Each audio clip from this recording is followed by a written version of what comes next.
Hey guys, what is up? I hope this week is treating you ever so well. As you can see, I'm surrounded by many friends all around me, and I am hoping to spread that joy and love to you all so you can do the same.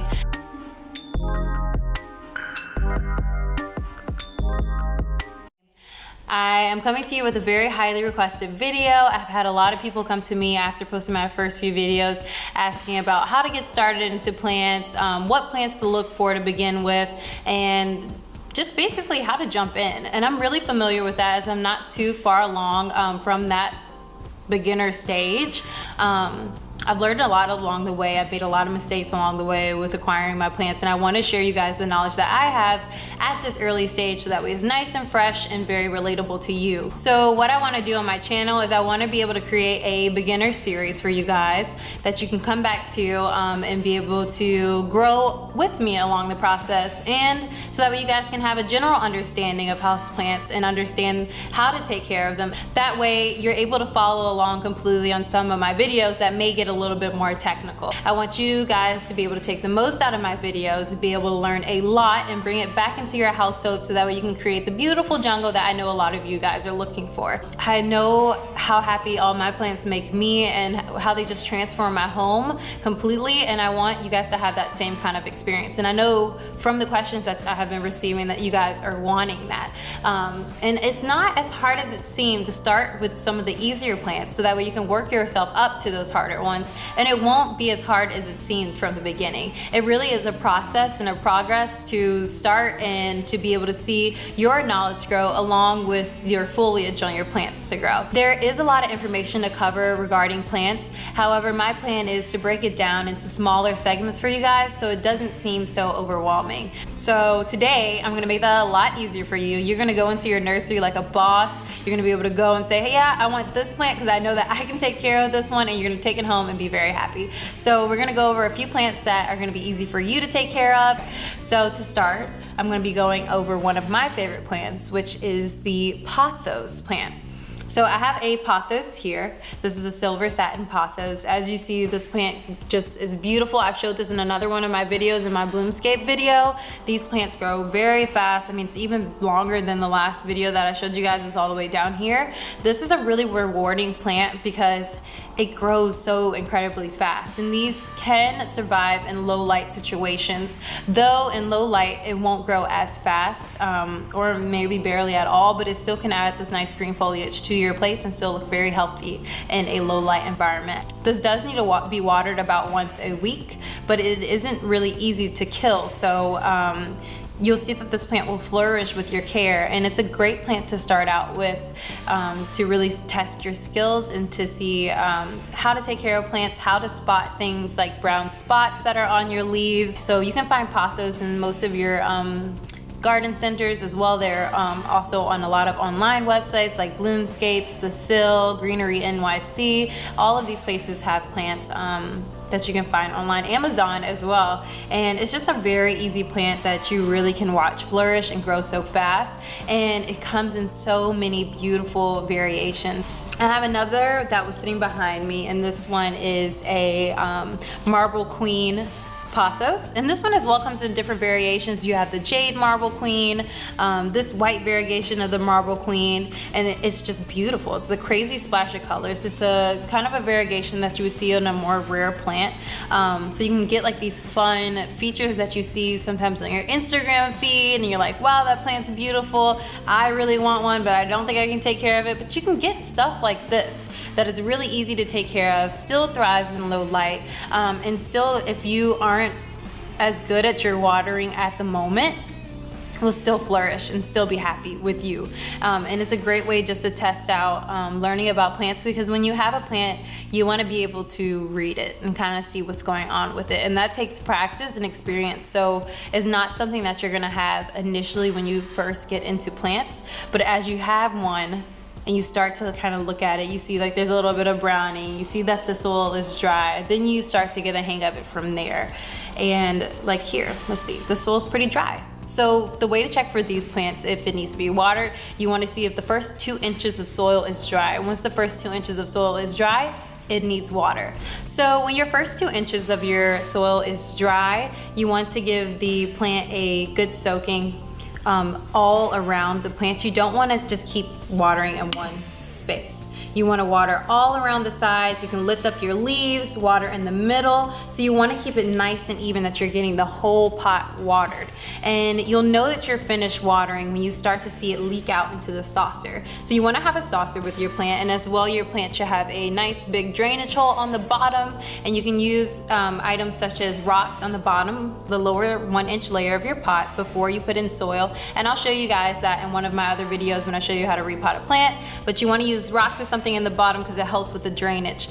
There is a such thing as overwatering your plants, so you want to make sure that you're on a consistent schedule with them and you're not overdoing it. As like plant parents, we tend to overcare, care too much. You see one little brown leaf and you're like, oh my god, it needs water. You don't want to overwater it because that could be the reason why you're getting browning.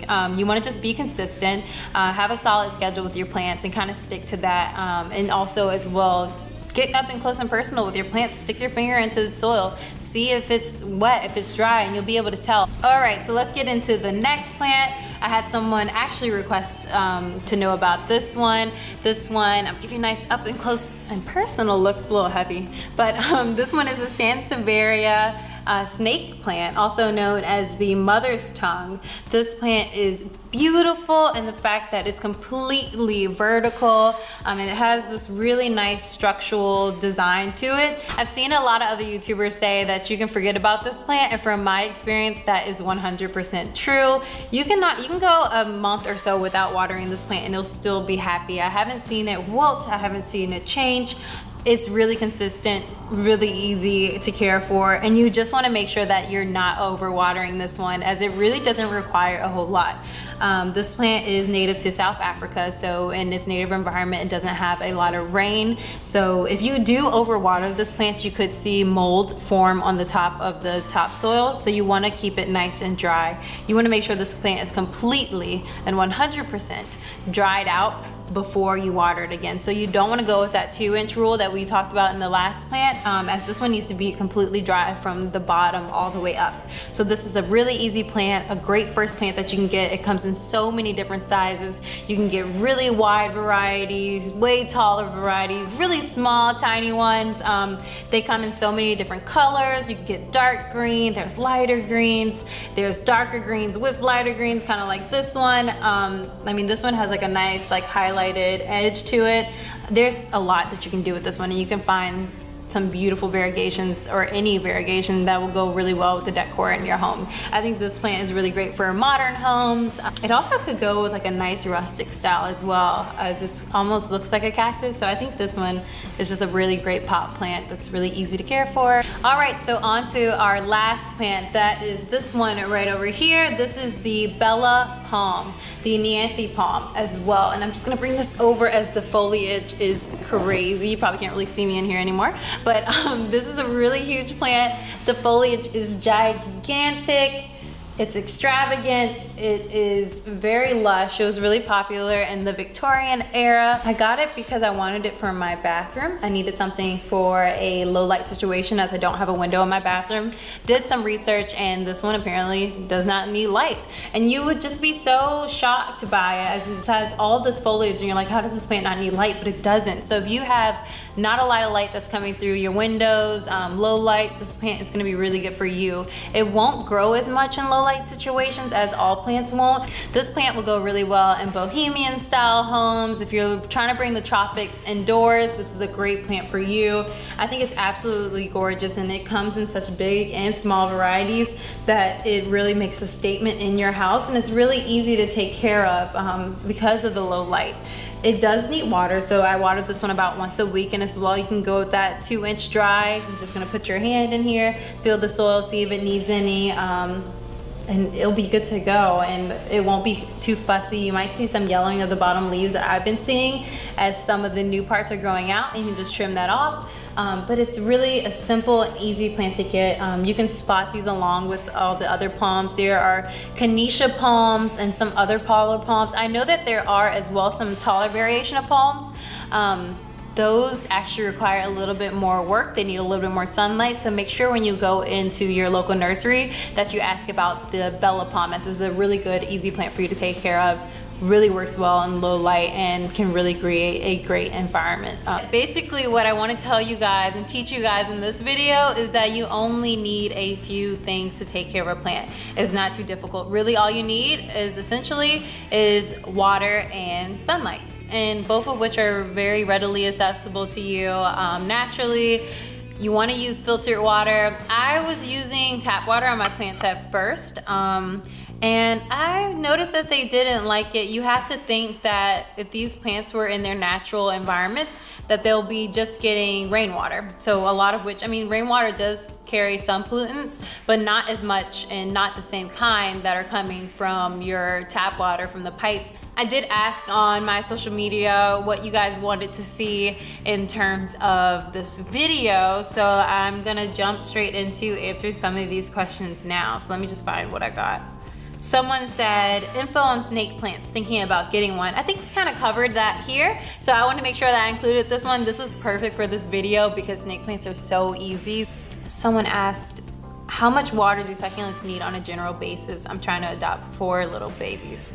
Succulents are an amazing beginner's plant. It's really simple, really easy, hard to kill. You can find them almost everywhere. You can find them at your local nurseries. You can find them at grocery stores. I had one of my friends pick up a few from Trader Joe's recently, and it came in a small little pot like this. Succulents are really simple in the fact that they only need 1 tablespoon of water a week, which is a really small amount, and they will thrive just like that, and they'll just maintain their beauty and succulence. Someone said, how do you know if you gave the plant enough water? Should you soak the soil? Nice and moist all around, so you want to make sure you're getting all the edges, you want to make sure you're getting the middle, you really want to make sure that the plant is covered. And if you have a little saucer like this, which you should, because you'll have water leaking out these drainage holes at the bottom, then you'll be able to see it start leaking out and you'll know that you're finished. We got a question of, what are your favorite indoor trees? My favorite indoor tree is the fiddle leaf fig. You guys will see that in one of my upcoming videos this week. I love the fiddle leaf fig. It is really troublesome though. Please do not get this as a beginner plant. I made the mistake of getting this as a beginner plant and it was so troublesome. And I got this one from Amazon as well, so it came in bad shape. They definitely take a lot of care, a lot of nurturing, but I'm gonna get you guys to that point where you can master a fiddle leaf fig in your house and be able to master a ton of other trees as well. But that is a beautiful tree to keep in your home. As well, there are rubber tree plants. Those are really amazing too. I actually have a rubber plant, which is not in tree shape, but they do have ones that have similar shaped leaves to this that you can find in tree form. Someone else asked, why the hell are my birds of paradise in a constant state of dying? I think that's everyone's big question, and I plan on covering this in an entire video because it needs that much time. All right guys, well I hope you left this video a little bit more informed about houseplants and a little bit more comfortable to jump right in. If you guys are having any hesitations still, please let me know what those are down below. And like I said, all you really need is sunlight and water to start off with, and you have those things. So please get into it. So if you guys still have any more questions, please leave them down below, and we definitely are gonna be jumping into some more care tips in the next video, and I'm looking forward to see you again soon. Thank you guys. Can you talk to plants? And if so, what do they do for fun? Daniel, what do plants do for fun?